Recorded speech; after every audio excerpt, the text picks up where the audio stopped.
This program provides education, not advice. See the truthayf.com disclosure page for details. This is where technology, innovation, and personal finance come together. This is the truth about your future with Rick Edelman. Brought to you by Global X ETFs, dedicated to providing investors with unexplored intelligent solutions. It's Thursday, April 6th. We've been talking about retirement security lately, what's going on in France and South Korea, and how this is a global problem. All around the world, we're living longer and producing fewer babies. And that means all over the world, fewer people are working and paying into Social Security and similar government retirement plans, and more people are retired and taking money out. All these programs are going broke. And all around the world, government leaders are starting to deal with it. In France, they're increasing the retirement age. Here in the U.S., we haven't decided yet what to do. Should we lower and delay the benefits like France, or raise the taxes to pay for it all? Well, so far here in the U.S., the tax increasers are taking an early lead. An op-ed in the New York Times recently said that we should tax 401k plans and IRAs, because the people who are most likely to have the most money in those plans are rich people. The richest 20% of Americans get 60% of the tax benefits of 401ks and IRAs, while the poorest 20% of Americans get just 1% of the benefits. Said another way, the richest Americans save $215 billion in taxes by contributing to IRAs and 401ks. The poorest Americans save only $5 billion in taxes.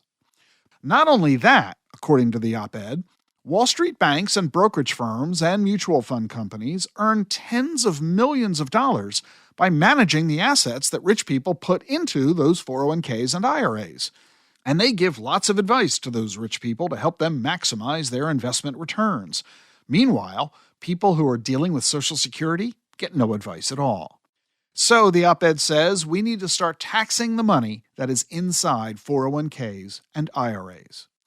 Not only that, there are bills in Congress already to raise Social Security taxes, and the tax raiser camp, they're supported by President Biden's budget.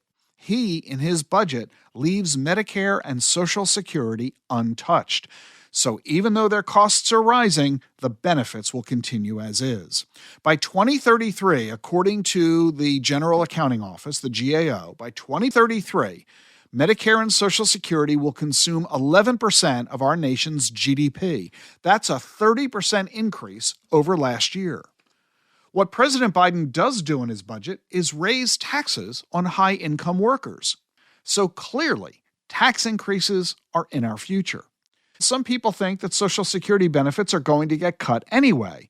And so a lot of the folks who are 62 today, who otherwise would have deferred starting their benefits to age 70, are deciding to start receiving their benefits right now. The rationale? Well, we know that if Social Security is unchanged by Congress over the next 10 years, Social Security benefits are going to be cut 25% starting in 2032. So you might as well take the income now before that 25% cut occurs. Does that make sense? Well, it's a gamble, because it means you're stuck with the lower monthly income for the rest of your life. And we have no assurance yet of what Congress is going to do to solve the Social Security funding crisis. So the best step is probably to do nothing rash.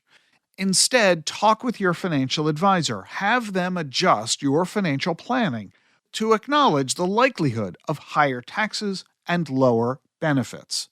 Don't make any decisions simply out of fear. And if you are feeling fearful about what's going on in the world these days, listen to Jean's podcast every Thursday, Self-Care with Jean Edelman. You can follow her on Twitter, Instagram, and YouTube as well. Be sure to leave her a comment. Let her know what you think about the topics that she's covering. Links to Jean's podcast and her social media pages are all in today's show notes. Well, before I go, I will say happy Passover to you today. We're taking the day off tomorrow for Good Friday, and happy Easter Sunday. I'll be back with you on Monday. See you then. And by the way, if you watch or listen to the podcasts on YouTube, leave a comment. Let me know what you think. The Truth About Your Future is sponsored by Global X ETFs. Amid inflation, rising rates, and a host of other economic challenges, volatility has been one of the few constants lately. But as listeners of this show know better than anyone, it's important to look past the short-term headlines and focus on the bigger picture. Despite the ups and downs of the news cycle, exponential technologies continue to advance, shaping a world of new possibilities in engineering, transportation, healthcare, and renewable energy. At Global X ETFs, we offer a diversified product lineup, including risk management solutions to navigate the storm, along with thematic strategies targeting the growth opportunities of tomorrow. Whatever your goals, visit globalxetfs.com to explore how our research and insights may help you achieve your goals. Need help managing the complexity of income needs in retirement? Meet Schwab Intelligent Income, a simple, modern way to pay yourself from your portfolio. Tell them how much you need and how long you need it to last. They'll estimate how much you can spend. Plus, you can start, stop, or adjust payments anytime without penalty. And with Schwab Intelligent Portfolios, you won't pay an advisory fee. Visit schwab.com/intelligent income to learn more about their modern approach to wealth management. The information you need to plan for the tomorrow you want. This is The Truth About Your Future with Rick Edelman.